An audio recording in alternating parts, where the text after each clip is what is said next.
Bien. Y a ver si tengo abierta. Yo les dejé ya habilitado. Bueno, buenos días otra vez. Dejo grabado esto por los que no escucharon, ¿sí? Les habilité ya en el Classroom, ¿sí? Lo que tenemos para ver hoy es todo lo que es un repaso y esperen que está Joana entrando. Todo lo que es un repaso, nosotros ya habíamos visto el cuatripasado, lo que era coagulación, ¿sí? Vamos a hacer seguramente hoy un repaso de lo que vimos el cuatrimestre pasado y nos va a quedar una clase más que seguramente la haremos la semana que viene, ampliando un poco lo que es el tema, ¿sí? Porque ahora lo vamos a ver un poco más profundizado, ¿sí? El cuatri pasado vimos, incluso creo que llegamos a hacer con ustedes una práctica. Vamos a ver si lo puedo hacer. Estoy en tratativas de conseguir un poco de reactivo, a ver si podemos repetir para recordar un poco. Pero hoy lo que vamos a hacer es todo como un repaso de lo que vimos el cuatri pasado de lo que es hemostasia, ¿sí? Déjenme que, bueno, igualmente yo les habilité en el campus ya todo lo que sería esta clase, que seguramente nos va a llevar esta, y ya les digo la clase que viene, porque hay cosas que tenemos que hacer en práctica, ¿sí? Bien. Déjenme ver que voy a ver si comparto pantalla. Esperen que primero busque el Power. Yo me bajé, a ver si lo tengo acá. Ya les voy a... ¿Dónde está? Cargas.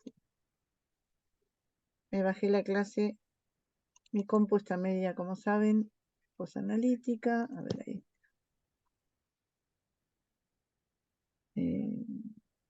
A ver qué tenemos acá. Denme un segundo que ya les comparto.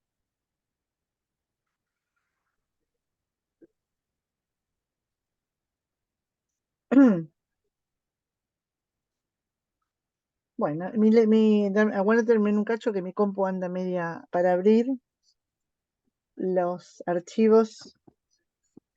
Está media lenta.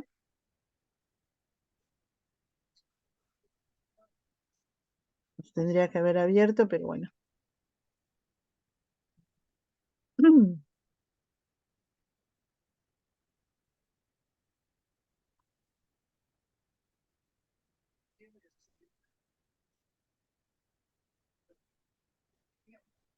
Bien.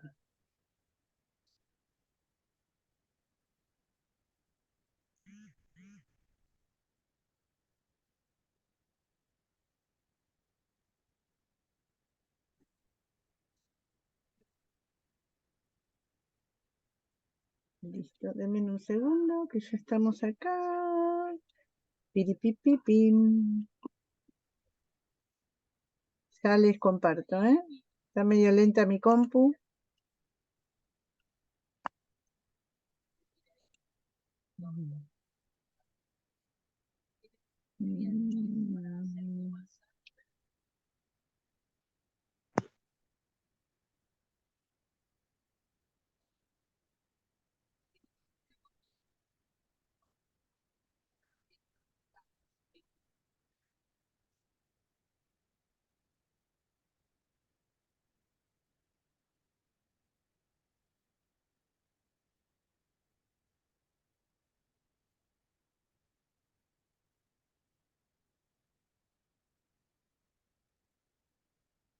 Acá está. Ahí encontré.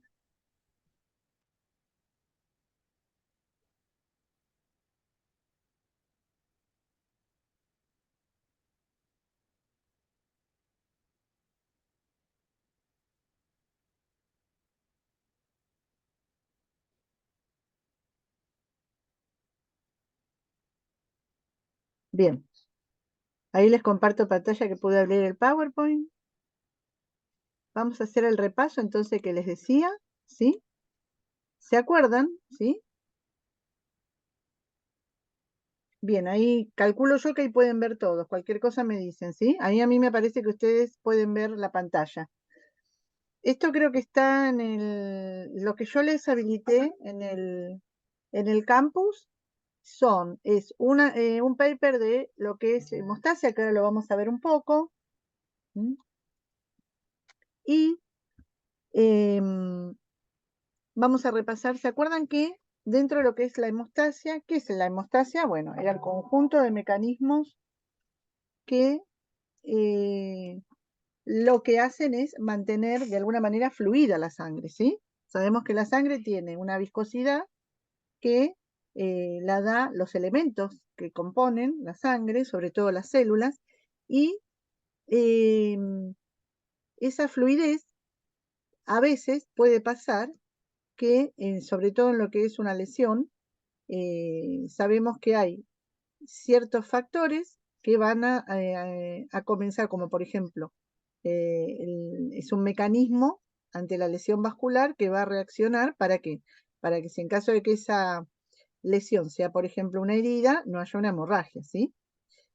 Hay un equilibrio entre lo que es la sangre fluida, ¿sí? La hemorragia sería el caso en que, por ejemplo, esa sangre se tornaría más líquida, por decirlo de alguna manera, entre comillas, para que se entienda, y en el caso de una herida se podría perder, y sabemos que la volemia de las personas es más o menos en una mujer entre 4 y 5 litros y en un hombre también entre 5 y 6 litros, de acuerdo al peso. Se acuerdan que la volemia está dada de acuerdo al peso de cada uno. Entonces, perder en forma brusca hace obviamente que corra riesgo la vida, ¿sí? Pero también tenemos otra parte, ¿sí? Otro tema, que en ese equilibrio, en vez de ser la sangre fluida, podría pasarse o volcarse a lo que es una trombosis, ¿sí? La sangre, por determinados factores, como puede ser colesterol alto, la placa o pequeños lesiones que puede haber arteriales, puede provocar que las plaquetas formen pequeños trombos, ¿sí? Y esos trombos, o sea, que se active el mecanismo y esos trombos que se forman, que son pequeños, pueden quedar, esperen que acá tenemos dos rezagados, Noelia y Judith, ¿m? Ahí estamos.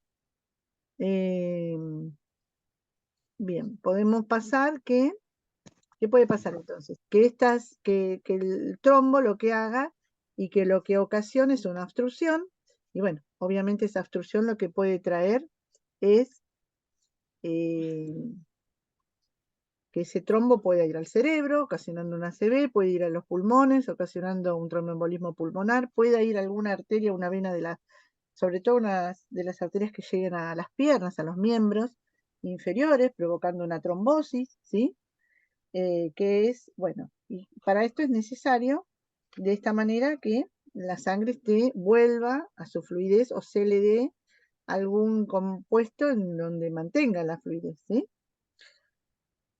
Eso más o menos lo habíamos ya hablado el año pasado, en el cuatrimestre pasado. Sabemos que hay 4 mecanismos que intervienen en lo que es la hemostasia, ¿sí?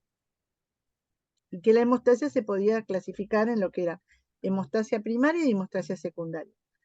Entonces, dentro de esos mecanismos, ¿qué teníamos? El sistema vascular, el sistema plaquetario, el sistema de coagulación y el sistema fibrinolítico, que en realidad el sistema fibrinolítico ahora vamos a ver, es la inhibición de esto. ¿Por qué? Porque una vez que se desencadena la hemostasia, en algún momento se tiene que frenar, ¿sí?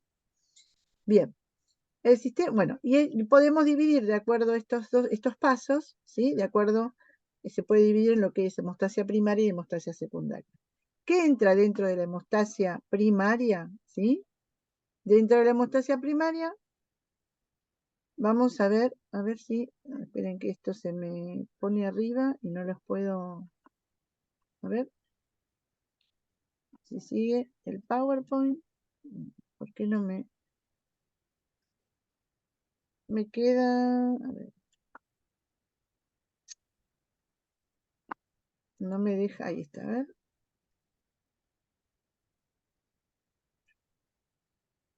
Pantalla completa, a ver si me aparece, ahí está. Ahora sí. Bueno, dentro de entonces como les decía, ¿sí? ¿Qué es lo que tenemos dentro? Bueno, se me fue, perdón. Volvemos para atrás. Dentro de lo que es, a ver, déjenme un segundo que se me va el... Acá estamos. Ay, Dios. Listo, espera, ahí estamos. Ahí está. Dentro de lo que se denomina hemostasia primaria, va a entrar lo que es el sistema vascular. ¿Qué es el sistema vascular? Nosotros sabemos el endotelio vascular, que es la capa interna de los vasos, está formada por células que son endoteliales. ¿Qué pasa cuando esas células se dañan? ¿Sí? Las células regulan el paso de nutrientes y también el paso de células sanguíneas desde lo que es la circulación al tejido, ¿sí? Y se liberan distintas sustancias para mantener ese equilibrio que es, sería entre lo que es la fluidez y eh, el, el trombocítico, ¿sí? Ese equilibrio. Esas sustancias, hay dos tipos que son algunas que inhiben lo que es la trombosis, por eso se dicen que son antitrombóticas, y otras que favorecen a la trombosis, ¿sí? Por eso se les dice que son protrombóticas. Quiero ver esto, no sé si ustedes ven, me queda esto acá abajo, lo puedo bajar para que vean bien la diapo. Dentro de lo que están las sustancias antitrombóticas, están lo que se llama prostaglandinas, I2, ¿sí? Y el óxido nítrico, ¿sí? Y también hay proteínas C y proteínas S, así se llaman, ¿sí? Y dentro de las sustancias que son pro, hay factor tisular, endotelina 1 y el fibrinógeno. El fibrinógeno es el que conocemos, ¿sí? Que es en realidad, acuérdense que el fibrinógeno es el que va a terminar convirtiéndose en fibrina y y el que va a terminar de hacer que se termine de formar el tampón, ¿sí? Bueno, estos factores, fíjense de qué forma interviene este sistema vascular, ¿sí? Aportando estas células endoteliales estas sustancias, las antitrombóticas y las protrombóticas, ¿sí? Y la función principal que tiene este sistema es generar vasoconstricción cuando hay rotura de un vaso, ¿sí? Tiende a sellarlo. De alguna manera, en el caso que haya, por ejemplo, una herida, ahí vamos a ver que van a ponerse en juego las sustancias que sean protrombóticas, ¿sí? Para tratar de que esa herida quede sellada. ¿Con qué? Con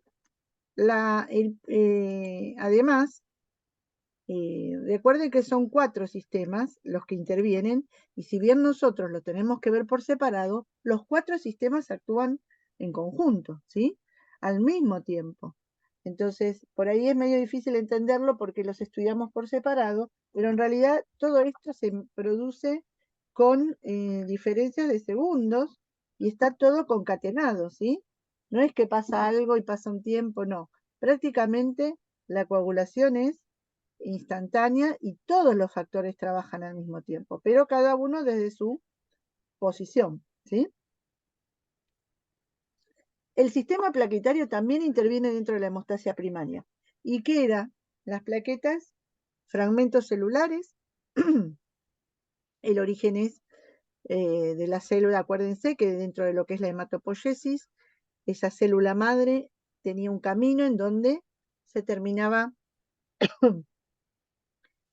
creando una célula, o sí, una célula, un megacariocito, y de ahí, de ese fragmento, surgen las plaquetas. Acuérdense que son fragmentos de esta célula, del megacariocito, ¿sí?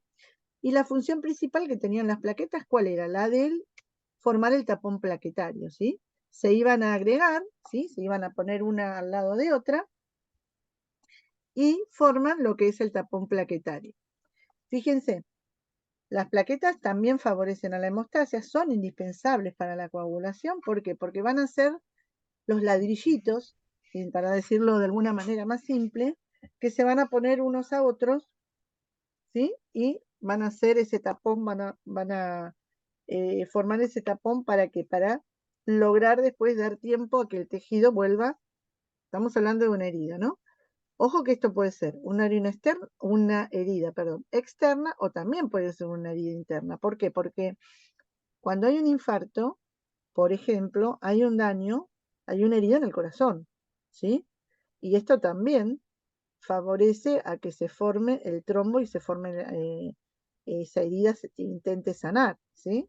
Por eso también es eh, lo, la precaución que hay que tener ante un infarto de que no se forme un trombo, ¿sí? Porque los trombocitos, si hay una herida, ya sea interna, ya sea externa, van a trabajar siempre en el sistema, en lo que es la hemostasia primaria.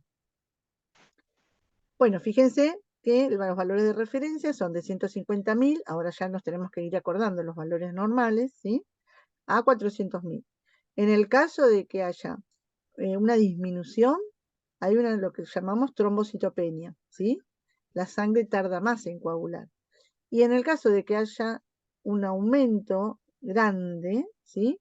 Hay lo que se llama una trombofilia, en donde se forman trombos. Y acá les hago un alto, ¿sí? ¿En qué casos? Hay una enfermedad, ¿sí? Que se llama, sobre todo, trombofilia, que sobre todo muchas mujeres la padecen. ¿Y qué pasa? Que la tendencia a formar trombos, y cuando no se ven situaciones comunes, ¿sí? Se ven situaciones, por ejemplo, en donde hay un trastorno de este tipo, que puede haber alguna herida, puede haber algún, eh, cuando es un traumatismo, o se ve en casos, por ejemplo, de mujeres embarazadas. Saben que el embarazo es una cuestión en donde todo nuestro mecanismo, nuestras hormonas, nuestros sistemas empiezan a tener cambios, ¿sí? Y las mujeres que poseen trombofilia y que no lo saben, en los casos de embarazo, ahí es donde se puede llegar a detectar y lamentablemente formando trombos que pueden afectar a los vasos que llegan a la placenta, ¿sí? Por eso también las mujeres con trombofilia pueden llegar a tener abortos, ¿sí? Se descubre en casos, lamentablemente, cuando se ven pacientes que por ahí tienen abortos eh, recurrentes, y bueno, se las estudia y salta ahí que tienen esta enfermedad. Las plaquetas, ¿cuál es la función principal? Formar el tapón plaquetario, ¿sí? No hay duda de eso. Bien, seguimos con esto. Chicas, yo sigo grabando, pero si ustedes no los veo porque estoy pasando el PowerPoint. Pero si tienen alguna duda, desmotéense y me preguntan, ¿sí? ¿Cómo actúa entonces este sistema plaquetario? Un poco como decíamos, al haber una rotura de vaso, las plaquetas actúan de la siguiente manera. Por contacto, ¿sí? Por adhesión, porque van a ir unas por liberación, porque sí se van a dirigir todas hacia la zona en donde sean necesarias, por agregación y también eh, el punto 5 por coagulación. ¿Por qué? Porque a su vez vamos a ver que intervienen los otros sistemas. Como les dije, estos sistemas trabajan todos juntos, ¿sí? Bien. Y ahora vamos a ver después cuando lo veamos todo en conjunto. El otro sistema, que ya forma parte de la hemostasia secundaria, es el sistema de reacción, ¿sí? Y estos, acuérdense que teníamos que era un conjunto de reacciones en cascada. Acá lo que vamos a tener es la actuación de lo que son los factores de coagulación, ¿sí? ¿Qué son los factores de coagulación? Proteínas, sustancias que van a hacer que de alguna manera de cascada se vaya de a poco actuando para cuál es la función principal de estos factores de coagulación. Eh, Convertir tanto la protrombina, ¿sí? En trombina, y a su vez la trombina, acuérdense que es el puntapié para el que fibrinógeno pase a fibrina, ¿sí?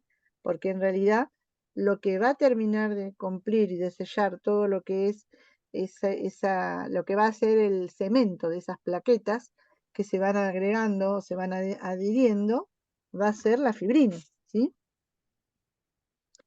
Entonces, ese mecanismo actúa en lo que es en cascada. Y de esta manera vemos que tenemos dos vías, una vía extrínseca en donde van a actuar determinados grupos, factores de coagulación, y una vía extrínseca en donde vamos a ver que hay otro grupo de factores que intervienen, ¿sí? En realidad, acá está muy bien explicado que la protrombina, ¿sí? Por efecto, bueno, la protrombinasa, que es una enzima, la convierte en trombina. Y la trombina es la que va a actuar para que el fibrinógeno pase a fibrina, ¿sí? Bien, tanto la protrombina y la trombina vamos a ver que son unos de los factores, incluso el fibrinógeno. Acuérdense que los factores de coagulación, para facilidad y para no andar, están numerados desde el factor 12 al factor 2, después los vamos a ver en una cascada, ¿sí? Y intervienen, y tenemos dos vías en donde arrancan de distinta manera y en algún momento se unifican, ¿sí? Después lo vamos a ver con un PowerPoint y con una foto, y lo van a entender un poco más. La función principal de este sistema es formar la red de fibrina mediante un elemento clave que es la trombina, ¿sí? La trombina es la que en realidad pasa, le da el puntapié al fibrinógeno. Acuérdense que el fibrinógeno lo teníamos como proteína circulando. De hecho, siempre hablamos de que la diferencia entre suero y plasma es por qué no se coagula la sangre con un anticoagulante, porque impedimos este proceso, ¿no es cierto? Que el fibrinógeno pase a fibrina, ¿sí? Pero la función de todo este sistema y de todos estos factores de coagulación que son sintetizados la mayor parte en el hígado, es precisamente esto: formar la red de fibrina. Uy, perdonen, tengo unos gatos que se están peleando. Disculpen, no sé si los escuchan, espero que no. Una vez que se desencadenó la cascada de coagulación y que finalmente se formó la fibrina, el fibrinógeno pasó a fibrina y se forma el tapón, eso de alguna manera en algún momento se tiene que cortar. ¿Por qué? Porque si ese trombo queda ahí, ¿sí? Está bien, puede quedar en el lugar en donde está la herida, pero si se sigue formando trombo, trombo, trombo, lo que puede pasar es que ese trombo se desprenda y siga su camino y termine tapando una arteria, una vena, sobre todo una arteria, ¿sí? Entonces es necesario frenarlo ese sistema. ¿Y cuál es el sistema encargado? El sistema fibrinolítico, ¿sí? Que también pertenece a lo que es la hemostasia secundaria. Y en este sentido, ¿qué es lo que trabaja acá? Una enzima que es la plasmina, que hace que, es como digiere esa macromolécula de fibrina que se formó, ¿sí? Y evita que el proceso de coagulación se extienda más allá de la zona afectada. O sea, que el coágulo permanezca en la zona que es necesario y no se extienda más allá, en donde podría ocasionar un trastorno, ¿sí? ¿Por qué? Porque podría llegar tapando, al final sería peor el remedio que la enfermedad, ¿sí? Bien, y ¿qué tenemos para recordar de lo que son las pruebas globales de coagulación? ¿Sí? Bueno, dentro de lo que es acá, las pruebas globales es para ver si el sistema que estoy evaluando funciona o no. Y había pruebas del sistema vascular, había pruebas del sistema plaquetario y había pruebas del sistema de la coagulación. Específicas de lo que es el sistema de coagulación, acordémonos que es el TP y el KPTT, ¿sí? Y acá marca lo que es el coagulograma, y el coagulograma en realidad lo que nos va a marcar, lo que nos quiere marcar, si bien nosotros como coagulograma conocemos estas reacciones de TP y KPTT, lo que nos marca dentro del coagulograma es que nos falta determinar lo que es el recuento plaquetario, ¿sí? Que también entra dentro del coagulograma, y qué estudios podemos ver para poder más o menos tener una idea de cómo está nuestro sistema vascular, ¿sí? Para ver cómo está nuestro sistema vascular teníamos lo que era el tiempo de coagulación y el tiempo de sangría. no sé si recuerdan, ahora los vamos a recordar. El tiempo de coagulación y el tiempo de sangría, ahí está, a ver si, ahí está. ¿Ven? En realidad prácticamente ya no se usa. ¿Por qué? Porque tenemos que, como por estas pruebas, tienen que ser muy específicas. Por ejemplo, para la prueba del lazo torniquete o la prueba de Rumpel-Lid, que es, necesitamos utilizar un tensiómetro, ¿sí? Y dar una cierta presión. ¿Para qué es ver esta prueba? ¿Sí? Fíjense que se coloca un tensiómetro y se da una presión aproximada de 60 milímetros durante 5 minutos. ¿Sí? Fíjense lo que tarda esta prueba. Y la idea es ver si se forman petequias. ¿Sí? Eso nos da una idea de cómo, si hay una fragilidad capilar y ver cómo se formó las petequias, si se forman. En realidad, haciendo una presión de tanto tiempo, podrían llegar a formarse, porque hay una cierta, todos tenemos una cierta fragilidad, pero bueno, de acuerdo a las petequias que veamos, es lo que se va a determinar en esta prueba. Pero fíjense que son 5 minutos, estas pruebas ya no se hacen, ¿sí? Directamente. Por eso podemos verlas, que sí las pidan, pero muchas veces se hacen con el lazo, ¿sí? Se hace un lazo, con el lazo que hacemos extracción, lo dejamos por ahí unos minutos y soltamos y vemos, de hecho, muchas veces podemos hacerlo cuando estamos sacando sangre al paciente, poner el lazo y ver que cuando uno le saca se forman esas petequias, pero no tiene el valor significativo sería siendo esta técnica, que ya por el tiempo que lleva no se hace prácticamente, ¿sí? Después tenemos, bueno, el recuento plaquetario, obviamente que eso sí. Recuerden que nosotros vimos cuando hicimos la práctica de hemograma, en realidad el recuento plaquetario hoy por hoy se hace con el contador hematológico, también se podría hacer a partir de un frotis y también se podría hacer, en caso de que no tengamos contador, con una técnica a través de cámara de Neubauer, ¿sí? Recuerden eso, que también lo vimos. Es una técnica en donde necesitamos hacer una dilución con un reactivo y colocar las plaquetas, se van a hacer el conteo en lo que es la cámara, lo que es en donde se hace el recuento de glóbulos rojos, ¿sí? Y bueno, les voy a buscar alguna técnica como para que subírselas, como para que tengan, porque la mayoría de lo que puede cambiar es el diluyente, ¿sí? Que se usa. ¿Sí? El diluyente que se usa para eh, trabajar eh, y hacer las diluciones. Y la cámara de Neubauer es la que se utiliza para eso. No en la parte de blanco, sino en la parte de rojo. ¿Se acuerdan? En la parte central donde tenemos los cuadrados chiquititos. Eso lo vimos igual cuando hicimos el otro día el práctico de hemograma. Si no me equivoco, ahí estaba. También hablaba de lo que eran las plaquetas. Discúlpenme, me estaba mandando un mensaje mi hijo, el que está en el colegio. Vieron que los hijos son así. En cualquier momento están haciendo la requisición. Y bueno, me está pidiendo dinero. Denme un segundo que les paso. Ya estoy con ustedes, ¿sí? Bien. Y vean el otro estudio que puede ser, que es el tiempo de sangría, ¿sí? Fíjense que tampoco se realiza porque lo van a ver que por ahí lo piden, ¿sí? Pero en realidad esta prueba también se tiene que hacer, lleva más tiempo. ¿Por qué? Porque fíjense que, ay, no, les quiero bajar esto, no sé si llegan a ver. Igual esto después se los voy a subir, ¿sí? Igual queda grabado.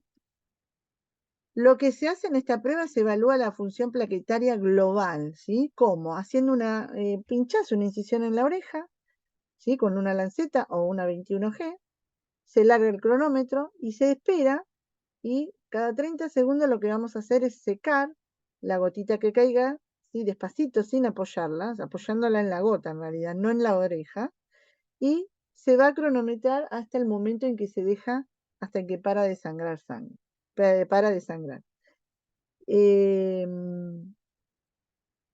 Esto va desde el valor más o menos, puede ser que pare entre los 2 y 6 minutos. Si no sangra, porque en realidad, por eso les digo, se informa el mínimo, 2 minutos, ¿sí? Se supone que hay que el sistema, este sistema está funcionando bien. Pero fíjense que es muy imprecisa, ¿sí? Porque en realidad está evaluando las plaquetas, es la función plaquetaria en sistema en forma global, pero ya al tener un recuento de plaquetas y tener el tiempo de Quick y el tiempo del KPTT, que ahora vamos a ver cuáles son, los tiempos de las reacciones de coagulación, son mucho más precisas, ¿sí? Así que tampoco ya se utiliza. ¿Se ven por qué? Porque pueden ser que se las pidan en alguna orden, ustedes lo vean, tiempo de coagulación y tiempo de sangría. Este es el tiempo de sangría. El tiempo de coagulación, ¿cuál sería? Sacar, ¿sí? También son pruebas globales. Para este tiempo de coagulación tenemos que tener el baño termostatizado. ¿Por qué? Porque lo que se hace es cuando sacamos sangre, ¿sí? Colocar más o menos 5 mililitros, ¿sí? En un tubo. Esto tiene que ser un tubo de vidrio. Siempre las pruebas de coagulación se van a hacer en tubo de vidrio, no en tubo de plástico.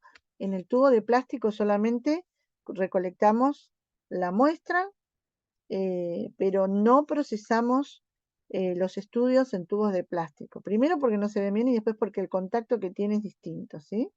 Pero estas pruebas están hechas y practicadas en tubos de vidrio, ¿sí? Fíjense, ahí tienen una foto. Lo que se hace es colocar en un baño termostatizado 5 mililitros de sangre. Se va a colocar en ese caso, se va a poner en un orden, ¿sí? 1 mililitro en cada tubo, en orden, yo coloco 1 mililitro, largo el cronómetro y voy a ir cronómetro cada 30 segundos, lo que voy a ir mirando es el tiempo que lleva en coagular, ¿sí? Más o menos, ¿por qué no hago un solo tubo, ¿sí? Tengo como parámetro más o menos, ¿no? 2 o 3 tubos, ¿sí? Cargué cada uno cada 30 segundos como para ir teniendo más que nada una amplitud de por si el tubo está sucio o no es más preciso hacerlo de esta manera, ¿sí?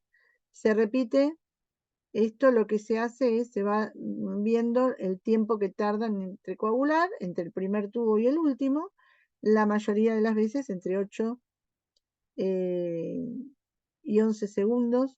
En realidad la coagulación, perdón, no es 8 segundos, es minutos, ¿eh? Acá está mal esto, ¿sí? El tiempo de coagulación en tubos puede tardar hasta de 8 a 11 minutos, ¿sí? Eso porque es global esta prueba, ¿sí? Acá no estoy haciendo no estoy viendo ningún factor, ¿sí? En preciso. No lo confundamos con el coágulo que vemos en los factores, ¿sí? Acá el valor sería entre 8 y 11